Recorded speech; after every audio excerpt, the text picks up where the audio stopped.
Olá, tudo bem? Sou Carla Souza, aluna da Faculdade PAN, e junto com a minha amiga Silvia Lira, jornalista, vamos entrevistar hoje 2 professores nossos da faculdade, doutores, que é a Juliana Mello e o Edmar Brígido. Nesse bate-papo nosso, nós vamos abordar temas muito importantes, principalmente neste ano, que é um ano eleitoral. Nós vamos falar sobre a importância do voto consciente, quais são os direitos que nós cidadãos temos e não buscamos garanti-los. E para começar, nós vamos começar com a doutora Juliane. Doutora Juliane, muito se fala em Estado Democrático de Direito, principalmente depois do 8 de janeiro. O que é um Estado democrático de direito? Então, primeiro eu gostaria de agradecer o convite por estar aqui. É sempre uma alegria estar com os nossos alunos da Faculdade Pan-Americana. E é um tema que muito me alegra, né? Conversar e falar, justamente falando do Estado Democrático de Direito. E nós não somos só um Estado Democrático de Direito, mas nós somos, além disto, um Estado social e democrático de direito. Então, nós temos que partir um pouquinho para conseguir compreender todos esses conceitos. A primeira lógica que nós temos que compreender é o que é um Estado de Direito. É nós estarmos sobre o império da lei. Então, nós temos um Estado que ele não é mais submetido à vontade daqueles que são os nossos governantes, não é mais submetido aos reis absolutistas. A partir do momento em que nós temos um Estado de Direito, nós temos toda a população e também o Estado, o governo, submetido ao império da lei. Quem fala do império do direito é o nosso querido Dworkin, né? Um dos nossos grandes filósofos do direito do nosso presente século. E justamente por conta disso, o Estado não pode fazer ou deixar de fazer nada senão em virtude de lei. E isso é muito importante porque nos traz uma grande segurança jurídica. Então, já compreendemos rapidamente aqui o que é um Estado de direito. Então, nós temos uma legalidade. Todos devem agir conforme a lei. Segundo ponto, é um Estado democrático de direito, porque a lei ela pode ter todo tipo de conteúdo, não é, professora Edmar? Então, nós temos os nossos governantes que traduzem ao conteúdo normativo. E um Estado democrático nos traz que todo poder emana do povo. Parágrafo único do artigo 1º da nossa Constituição Federal. Portanto, nós, cidadãos, somos os detentores e titulares do poder. Portanto, em uma democracia, os cidadãos exercem o poder, eles é que preenchem um conteúdo normativo. É claro, né? Nós temos várias teorias democráticas, mas em um Estado plural e complexo como o nosso, não conseguimos exercer diretamente. Então, por conta disso, nós começamos a estruturar todo um Estado em que nós vamos trazer o conteúdo normativo por meio dos nossos representantes do Poder Legislativo. Falando agora nessa questão dos representantes do Poder Legislativo, vamos falar um pouco também do nosso direito ao voto, que foi tão pouco tempo conquistado, né? Então, justamente por conta disso, né, nós não temos a possibilidade em um Estado tão numeroso como o nosso de exercer o poder diretamente. Seria muito bom se nós pudéssemos trazer todas as nossas expectativas e os nossos anseios para a sociedade transformados em lei, mas nós temos que ter uma representatividade, uma representação.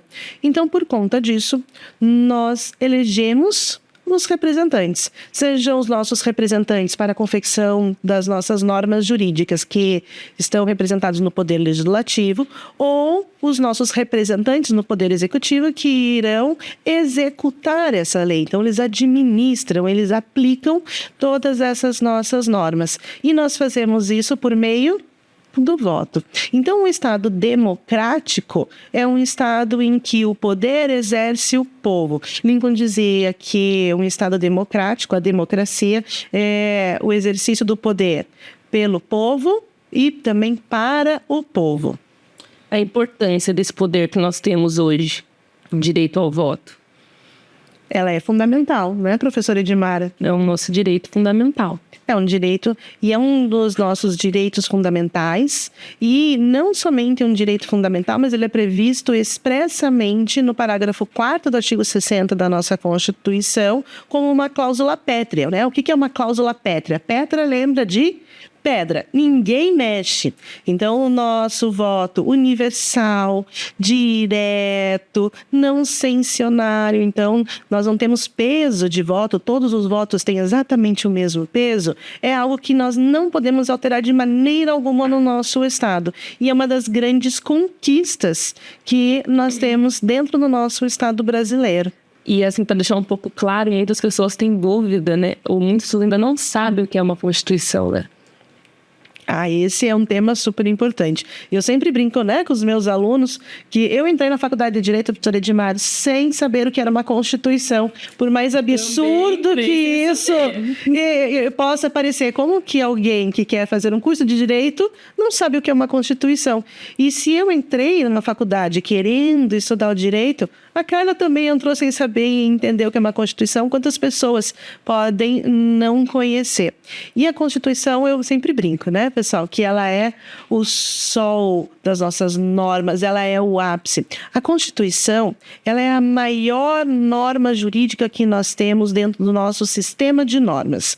E é ela que vai, primeiro, criar o Estado, organizar esse Estado, trazer os nossos direitos e garantias fundamentais. E é a partir da Constituição que todo o nosso sistema de normas ele acaba sendo regulamentado. Até porque é a própria Constituição que diz como todas as normas elas devem ser feitas. Então, a Constituição, ela é a nossa principal norma do ordenamento jurídico.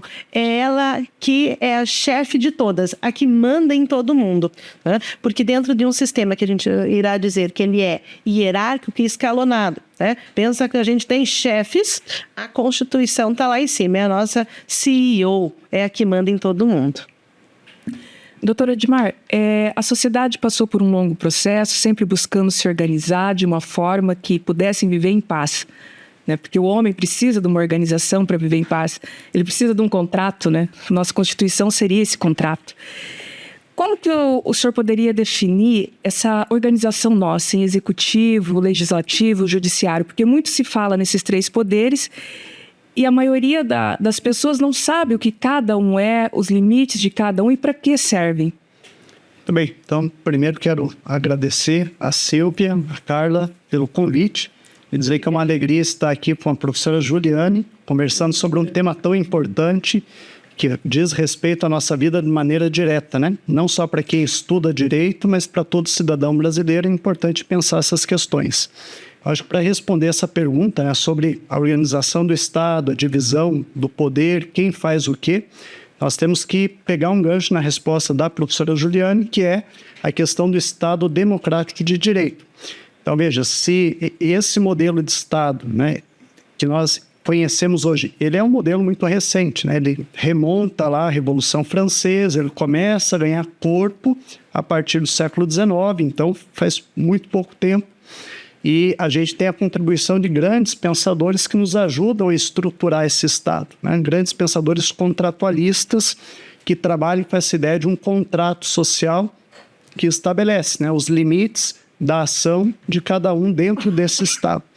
Então, para que nós possamos, de fato, viver em um Estado democrático de direito, é necessário fazer o quê? Duas coisas. Primeiro, limitar o poder estatal, né? Porque o Estado ele não pode ter uma força opressiva, abusiva contra o cidadão. Então, esse Estado democrático de direito, contrariando aquele modelo que havia antes, que era um Estado absolutista, extremamente forte, violento, né, pautado pela vontade do soberano e não do povo. Aquele modelo sai de cena, dá lugar para um Estado organizado, como a professora Juliane disse, pelo povo, para o povo, e um Estado que é do povo.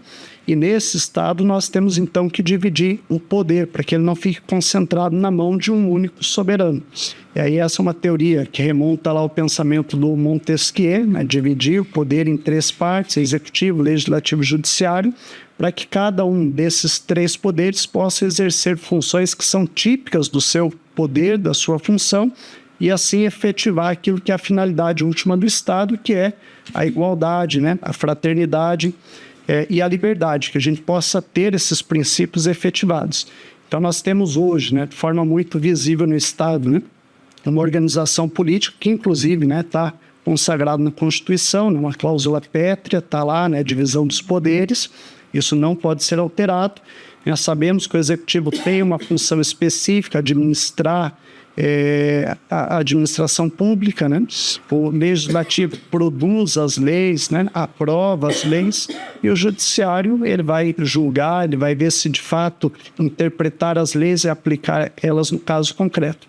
Então a gente teria aqui algumas funções típicas que acredito que é bem sabido por parte do cidadão comum, mas há também outras funções que aí geram um pouquinho de confusão, que são as funções atípicas, né? Que nem sempre do cidadão comum fica muito claro, né? E aí acaba gerando alguns ruídos, justamente porque às vezes a gente não sabe quais são as funções atípicas. Mas, via de regra, é importante a gente saber, né? Que o poder não está mais centralizado, não está na mão do soberano, né? Mas o poder agora está aí dividido, e esse poder, na verdade, como já foi dito, ele pertence ao povo, né? O povo é soberano. E o Estado ele apenas efetiva isso por meio daqueles que nós elegemos por meio do voto popular. Quando a gente fala nesse voto popular, que é uma grande arma nossa, na verdade, é o poder que nós temos de contratar, né? Porque hoje há uma inversão, os governos viraram patrões e a população os empregados. Deveria ser o contrário, né? O povo é o contratante e o governo contratado. E daí, quando chega na hora de fazer essa escolha, como que eu, uma cidadã que busco um país melhor, um estado melhor, um município melhor, como que eu posso me portar, como que eu posso pensar na hora de escolher esse meu representante, esse meu contratado que vai estar lá para me defender os meus anseios? Não sei se teria uma resposta, né, científica para isso, né, uma resposta que seja consensual, mas eu acredito que talvez, né, eu acho que o primeiro passo é a informação, né? Você tem que conhecer o seu candidato, né? Aquela pessoa que você está depositando o seu voto nela, ela vai falar em seu nome, né? Então é importante conhecer, buscar informações, quem é aquele candidato. Mas também não basta conhecer o candidato, porque talvez o candidato até seja uma pessoa que você conheça, que tem uma boa índole, mas você precisa conhecer o partido, né? Ao qual esse candidato está afiliado. Porque todo partido, via de regra, deveria ter uma linha ideológica, né, uma pauta política. Então é importante que você conheça também o partido, se informe, então, para, a partir da coleta dessas informações, tomar uma boa decisão. É claro que há outros, né, professor Gilene, outros meios também que a gente precisa pôr em prática, né, para que, de fato, a escolha seja certeira. Fato é que 100%, né, de chance de acertar a gente nunca vai ter. Mas se você tem boas informações, você tem uma chance aí de fazer uma boa escolha. E aqui, como um adendo, quem sabe não só fazer, mais do que fazer uma boa escolha, é realizar um acompanhamento das decisões e do mandato. Como disse o professor Edmar, é muito importante nós conhecermos o candidato e o partido político. E por que o partido a qual ele está vinculado? Porque hoje o mandato ele pertence aos partidos políticos e muitas vezes os nossos parlamentares, eles têm que seguir a ideologia do partido. Então, muitas vezes você tem uma vinculação ou tem, né, uma familiaridade com aquele candidato, mas você não conhece ou não tem a mesma vinculação política em relação àquele partido político. Então, né, nós temos que ter, primeiro, realmente, o conhecimento, conhecer qual é a vertente daquele partido político e, mais ainda do que escolher o seu representante, é acompanhá-lo. Porque o que nós começamos a perceber, né, no nosso estado? Votamos, 4 anos depois você vai pensar, quem é que eu votei e o que esta pessoa fez? Né? Nós damos um cheque em branco e não podemos dar um cheque em branco para os nossos governantes e para os nossos parlamentares. Nós temos que acompanhar aqueles e principalmente aqueles que nós elegemos. E não somente aqueles que nós elegemos, porque também temos o perigo de votar em pessoas que não foram eleitas. E acompanhar o que cada um dos parlamentares está realizando. Então, muitas vezes, não precisamos buscar nomes novos. Poderíamos até mesmo ter bons candidatos aos nossos votos dentro do próprio parlamento que já demonstraram a aptidão para tanto.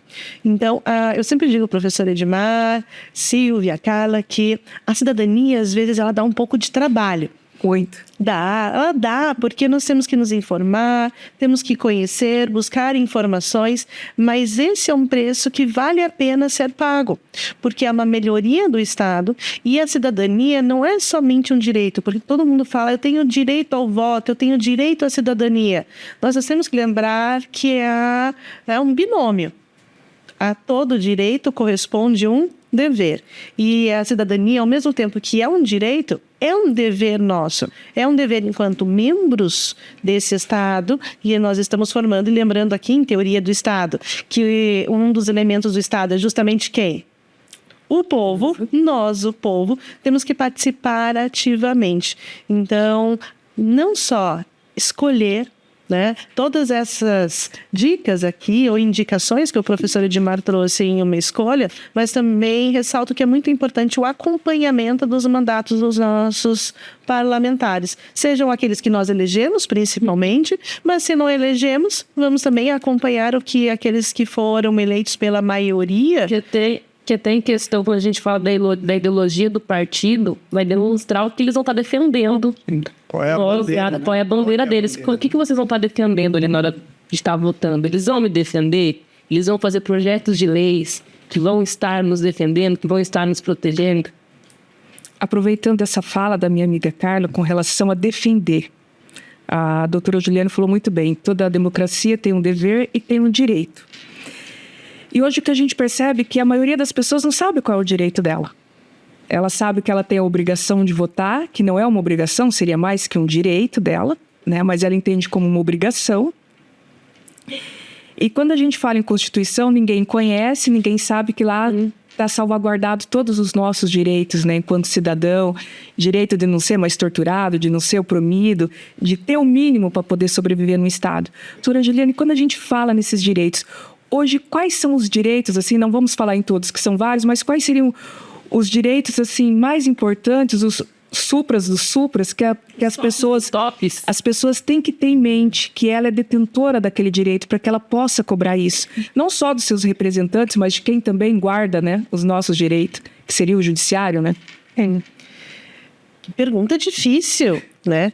Não conseguirei responder, creio eu, com o intuito que me perguntou. Porque quando nós falamos quais são os nossos direitos mais importantes, nós falamos daqueles direitos que são os direitos fundamentais, que são ligados aos aspectos dos direitos humanos, né? Aqueles que, sem nós portarmos, sem nós exercermos, sem nós sermos titulares, nós não podemos nem sequer sermos considerados seres humanos. Por isso que eles são direitos fundamentais, né?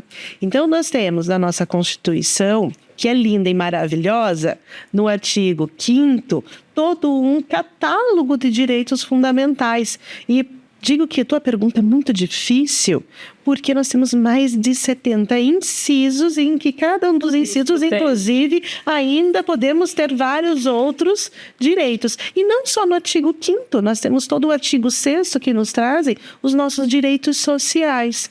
Então, é claro, nós temos alguns direitos que eles são, né, os básicos que nós lembramos, que possivelmente trazem vários outros direitos que nós podemos extrair, que são, inicialmente, a dignidade humana, né? Democracia, porque sem democracia, sem exercer o nosso poder enquanto titular do Estado, nós não temos direito a nada. Um direito à liberdade e o direito à igualdade. Então, esses são os grandes direitos fundamentais que nós podemos extrair em uma lógica. Mas eles são maiores do que os outros? De maneira alguma, né? Será que vida não é tão importante quanto? Será que saúde não é tão importante quanto? Uma alimentação adequada? Moradia? Privacidade? Né? Acabaram de perguntar para a gente aqui, né, antes, se podiam tirar fotos, se estava liberado pela LGPD. E olha só de onde que vem a LGPD? Direito fundamental, um dos últimos direitos fundamentais que foram incluídos na nossa Constituição Federal, né, enquanto um direito à privacidade dos nossos dados. E como tudo isso é importante? O que será que é mais importante? Não sei, tudo é. Então, nós temos uma série de direitos. Por isso que é tão importante nós conhecermos a Constituição Federal. E perceber que esses direitos fundamentais, que tem todo um regime próprio de tratamento, que novamente, né, a gente fala de cláusulas pétreas, que não podem ser abolidos, porque certamente são restringidos, mas não podem ser abolidos, né? Eles nos trazem dentro do nosso Estado. Então, é obrigatório a todo cidadão brasileiro fazer a leitura do quê, gente? Título 2 da Constituição e principalmente o artigo 5º. Eu deixo parcelar, né? Não precisa ler tudo de uma vez só, mas vão lá fazer a leitura que vocês vão perceber quantos direitos que nós temos e quão linda é a nossa Constituição Federal. Mas agora veja, né? O desafio é efetivar os direitos, né? Porque a Constituição, a senhora fez, né? A Constituição é bonita e tal, e de fato é, né? Principiológica, a gente fica de modelo para outros países, inclusive. A gente fica feliz quando lê, né? Exato, mas agora como efetivar, né? Que daí a gente volta na discussão anterior, né? A consciência política, a participação cobrada daquele parlamentar que nós elegemos, porque a função dele, né? Tirar do plano genérico da Constituição e efetivar, né? No caso concreto ali, no dia a dia do cidadão. Então, por isso que é importante a participação do cidadão, a cobrança, né?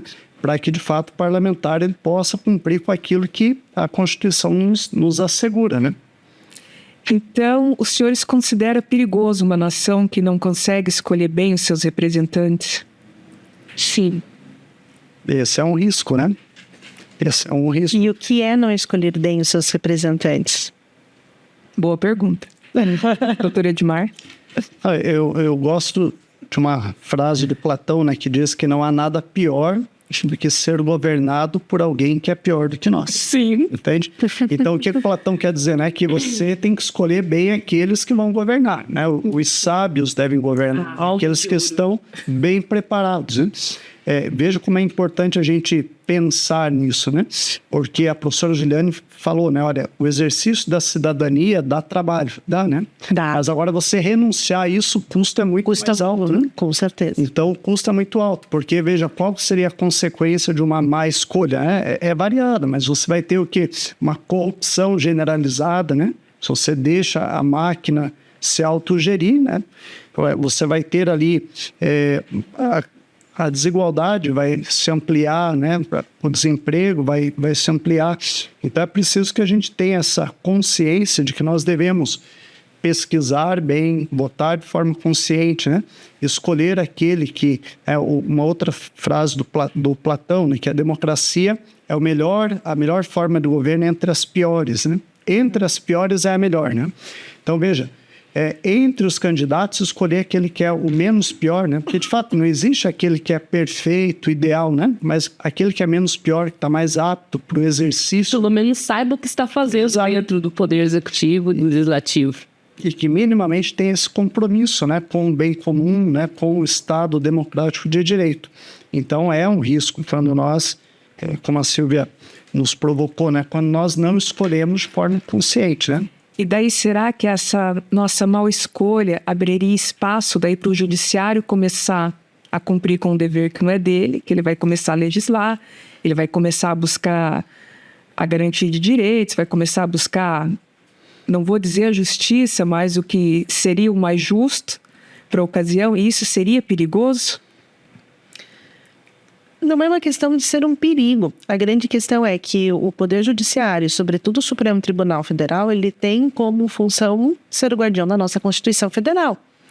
Então, muitas vezes, quando o Poder Judiciário ele é criticado em relação a atitudes que são vanguardistas, e isso nós temos normalmente nas cortes constitucionais e nas cortes superiores uma lógica de impulso da nossa sociedade em cumprimento daqueles que são, voltamos a falar dos direitos fundamentais. Direitos fundamentais que são um trunfo da minoria também contra a maioria. Por que isso? Porque aqui nós temos uma das grandes questões do constitucionalismo moderno, que é a tensão que é constante entre a democracia e o constitucionalismo. Porque a democracia é o governo da maioria, mas a maioria, como vocês estão preocupados, nem sempre escolhe o quê? O melhor.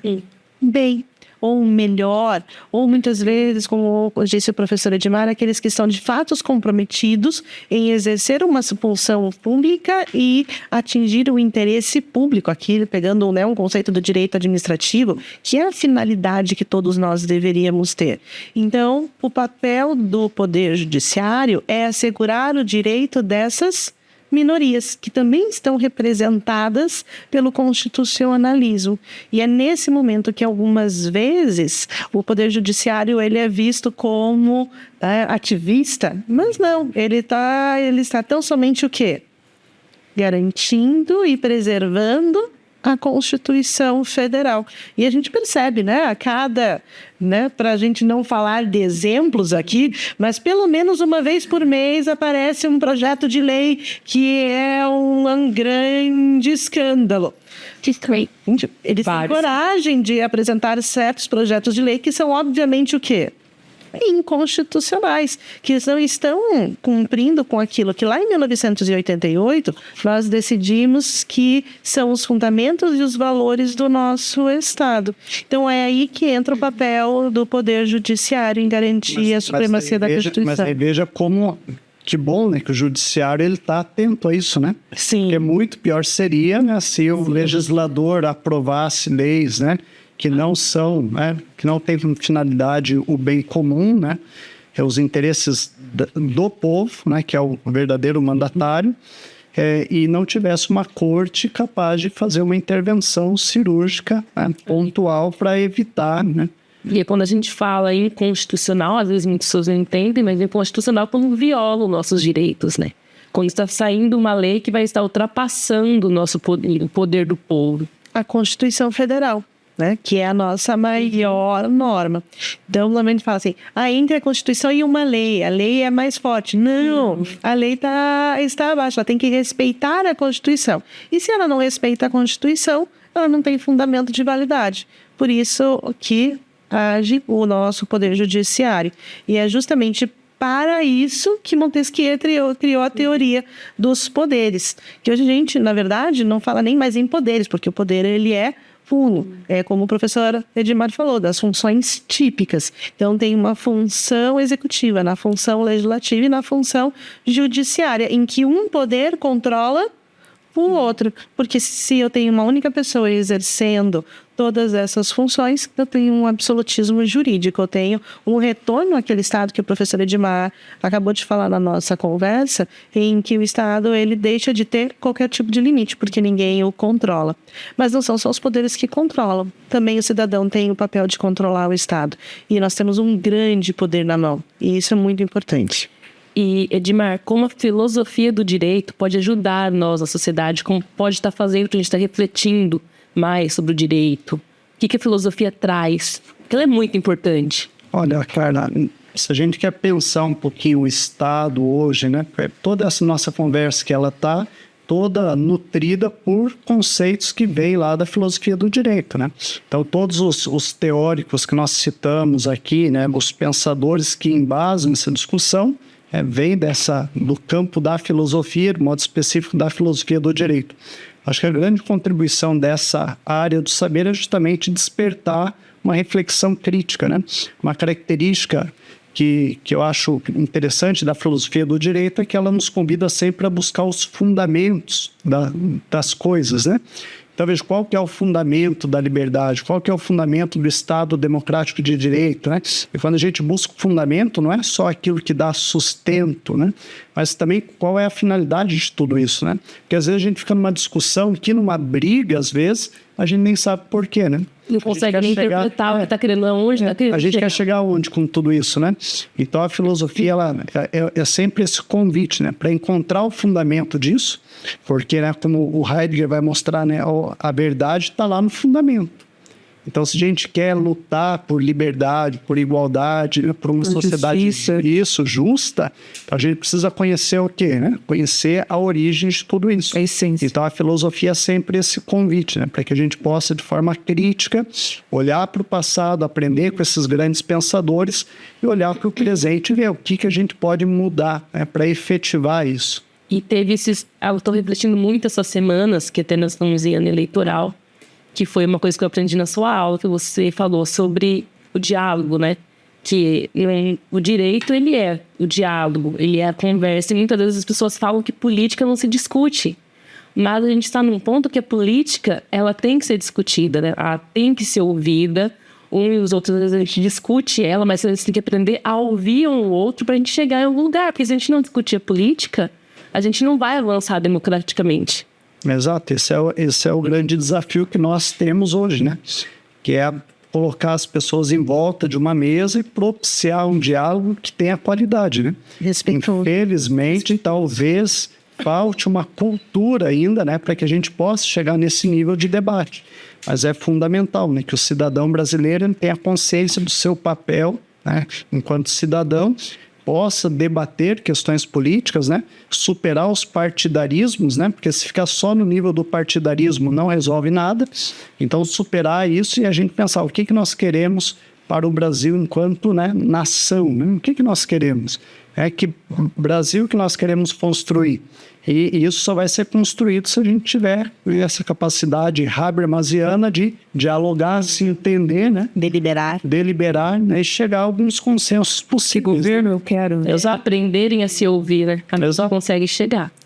Eu gosto muito do conceito da Chantal Mouffe, que vai falar de uma democracia agonística. O que é democracia agonística? O que é agonística? É a luta. Ela fala que a democracia ela é a luta, ela é o embate das ideias. E nós estamos em um estado plural.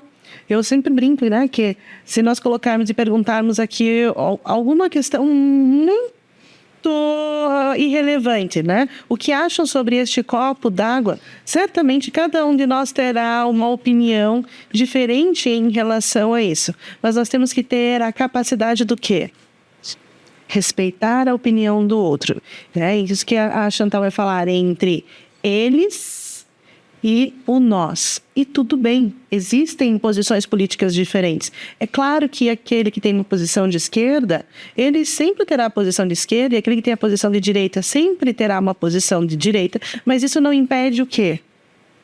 Um debate que seja um debate saudável das ideias. Porque, no final das contas, todos têm contribuições que podem ser adequadas e relevantes para a construção aqui, né, trazendo o Habermas, que o Edmar acabou de trazer, de uma força do melhor argumento. Por que nós não conseguimos, então, entrar em um consenso, né? Muito bem, cara. Não basta só discutirmos e falarmos. Precisamos principalmente o quê? Ouvir, né? E a filosofia nos traz isso, questionar, pensar, né? As nossas bases e também os fundamentos e a base do pensamento da outra pessoa. E a partir do momento em que nós tenhamos essa abertura, esse amadurecimento dos valores democráticos, aí eu creio que a nossa sociedade começará a evoluir, em que nós não temos um inimigo do outro lado, mas nós temos tão somente um opositor, uma pessoa que tem uma ideia diferente, né? E que nem sempre será a pior ideia do mundo, porque no final das contas, o que todos nós queremos? Uma boa nação, um bom país. Um bom país. Ninguém quer um país ruim, né? Só pensamos em caminhos diferentes para chegar a este bom governo. Então, será que não é interessante nós pararmos e ouvirmos de fato um ou outro e refletirmos? Não precisamos concordar, mas os seus argumentos podem ser de fato relevantes para que nós consigamos chegar em um caminho que seja um ponto em comum. Infelizmente, nós estamos chegando ao final do nosso bate-papo. O que vocês deixariam de reflexão para quem ouviu esse bate-papo nosso, que agora vai começar a pensar um pouco mais? O que vocês deixariam de reflexão? Eu deixaria aí um convite para todos que estudassem mais, né? Ler a Constituição. Lessem mais, né? Buscassem aí informação de qualidade. Eu acho que a gente tem um desafio grande hoje, pensando na realidade que nós vivemos no Brasil, né? Que é superar aí as fake news, né? Que muitas pessoas se deixam informar, né, e influenciar por essas notícias falsas. Então, buscar notícia de qualidade, fonte segura, ler mais, estudar mais e participar da vida política. A professora Juliana falou, o que todo mundo quer, né? Quer um país melhor, claro. Mas às vezes parece que tem pessoas que querem um país pior, né? Porque elas reproduzem, né, um modelo de postura, reproduzem notícias que não são verdadeiras, né? Parece que querem prejudicar de fato o país.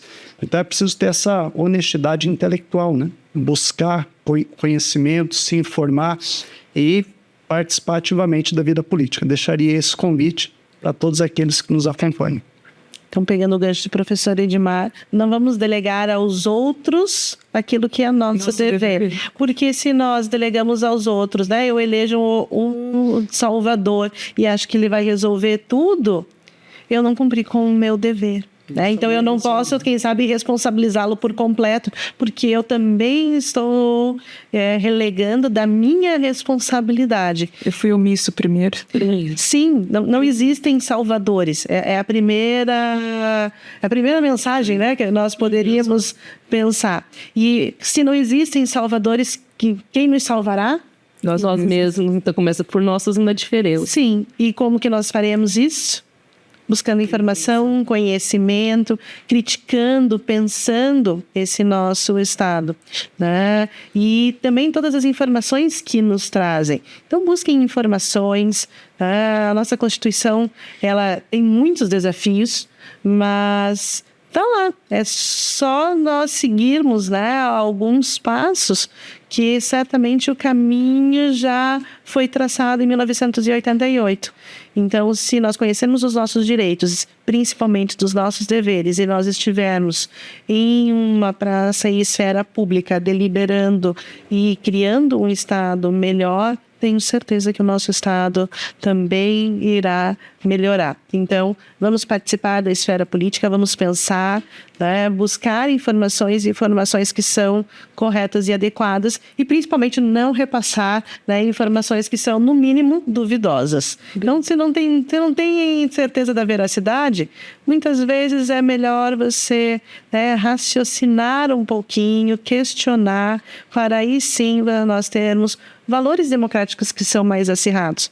E se o professor Edmar falou, e uma coisa que me chamou a atenção, professor, a democracia é muito nova, remonta da Revolução Francesa. Gente, a democracia no Brasil, de fato, remonta de quando? 88. Nós somos bebês engatinhando na democracia. Nós não sabemos bem como fazer isso ainda. Então, é preciso que nós estudemos, que busquemos o nosso caminho. Então, tenho certeza que o nosso Estado, né, ainda, e a sociedade tem muito a evoluir. Então, façamos o nosso papel. Então tá, pessoal, terminamos por hoje o nosso PodPan. Até mais. Agradecemos a doutora Juliane, o doutor Edmar, e esperamos em breve mais um bate-papo. Muito bem, muito obrigado. Obrigada, foi uma alegria. Obrigada, doutor Edmar, obrigada.